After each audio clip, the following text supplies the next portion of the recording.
This vlog is brought to you by the Filmaniacs, a new podcast for fans of film and movies. Check out the Filmaniacs on anchor.fm/thefilmaniacs today. Have you ever enjoyed being the apple of your father's eye, living up to and exceeding his posthumous expectations with surprisingly vile results? If so, then you are exactly like Traddeon Ménas, one of the titular characters from my first book, The Heirs of Menonias. Hi, I'm author and vlogger Garrett K. And today on Forming Fantasy, I'm delving into the influence behind another villain in my series.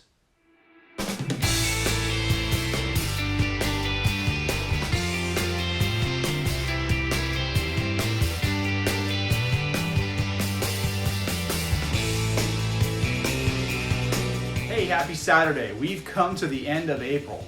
Wow. A third of the year is gone. We are still no closer to lifting this bloody quarantine. But that's okay, because today I'm making quarantinis for breakfast. It's a bad joke.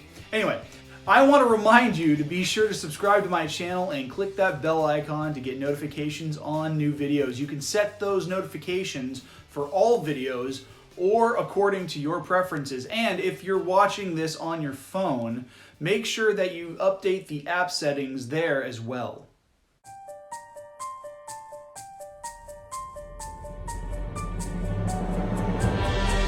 Okay, so today I'm getting into a bit more character development with Traddeon. This guy is just pure evil. Of the three heirs of Menonias, this guy is the closest in personality to his father.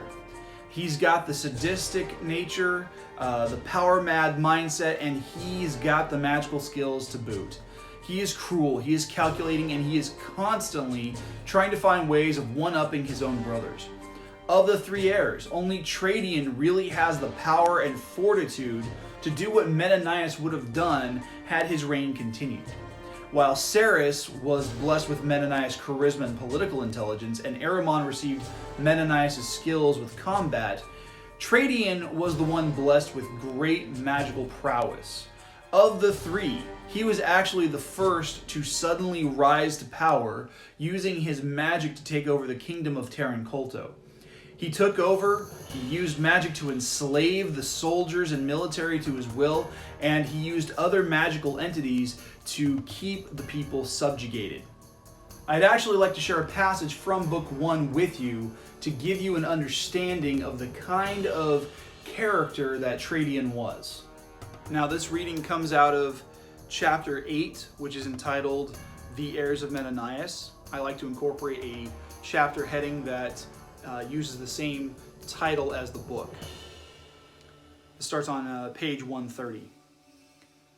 "There might be a way we can stop them," Traddeon whispered. Ceres and Ahriman turned to look at their brother. Traddeon paced back and forth on the other side of the centralized hearth. His bootsteps echoed on the pale marble floor of Ceres' home, his black cloak billowing behind him. "Would you like to enlighten us, Traddeon?" Ceres asked. Traddeon kept pacing as if he hadn't heard the question. Finally, he rushed forward and wrapped his right arm around the copper chimney with a manic expression creasing the lines of his face. "We can easily get rid of the dragon mist," he said. "All we need is a viper mist." "Can it be done?" Ceres asked. "It can. First, we must acquire a viper," Traddeon said. "They are difficult to track, but it can be done." "Not that difficult," Ahriman said. "They hunt on the edge of the sanctuary forest, near the village of Lake." "That's not far from Chisen's eastern gate," Ceres said. "That makes it easier," Traddeon commented. "What about the Connoisseur?"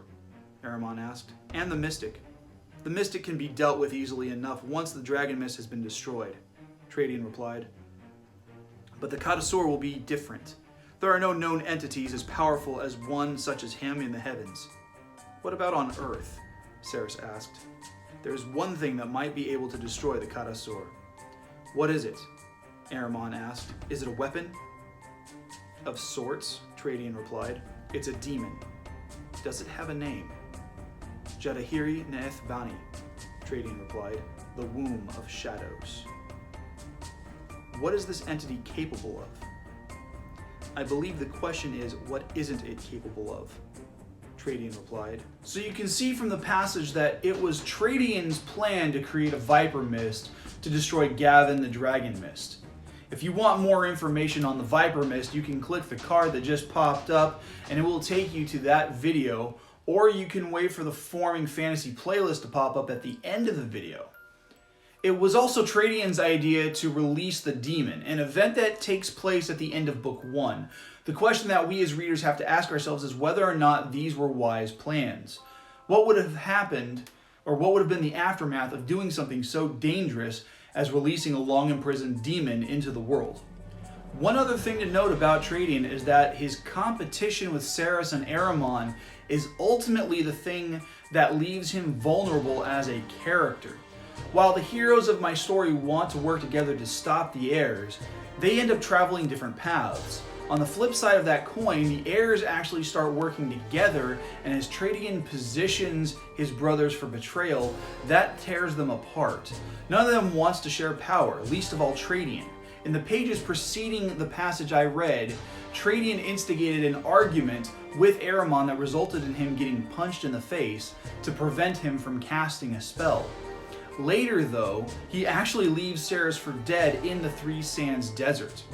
In fact, I'll read that passage for you as well. This reading comes out of chapter 17, Letdown, starting on page 269. Traddeon had grown increasingly impatient with his older brother.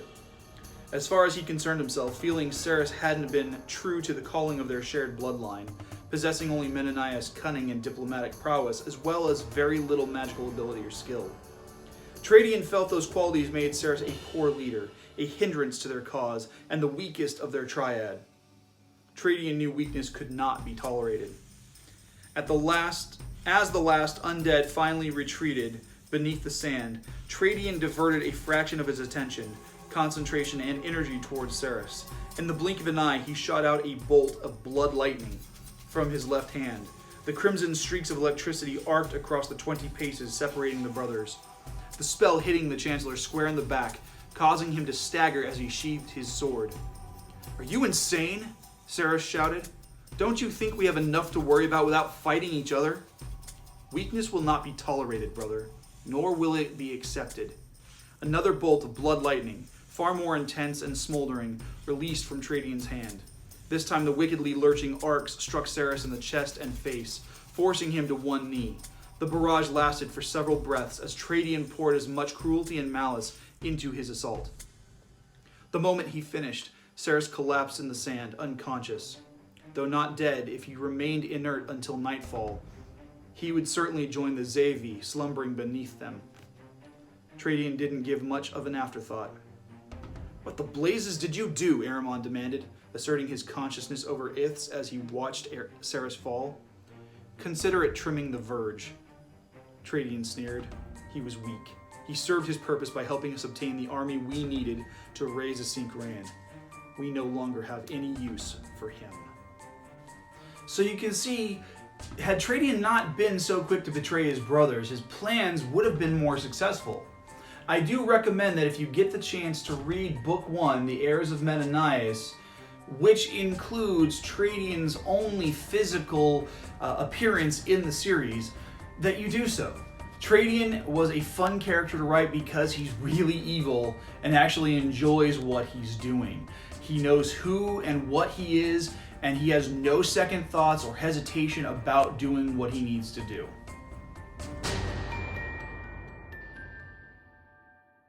Hey, thanks for watching. I hope you got a lot out of the video when it comes to character development. I'll be back next week with info about all of the content that's coming up throughout the month of May.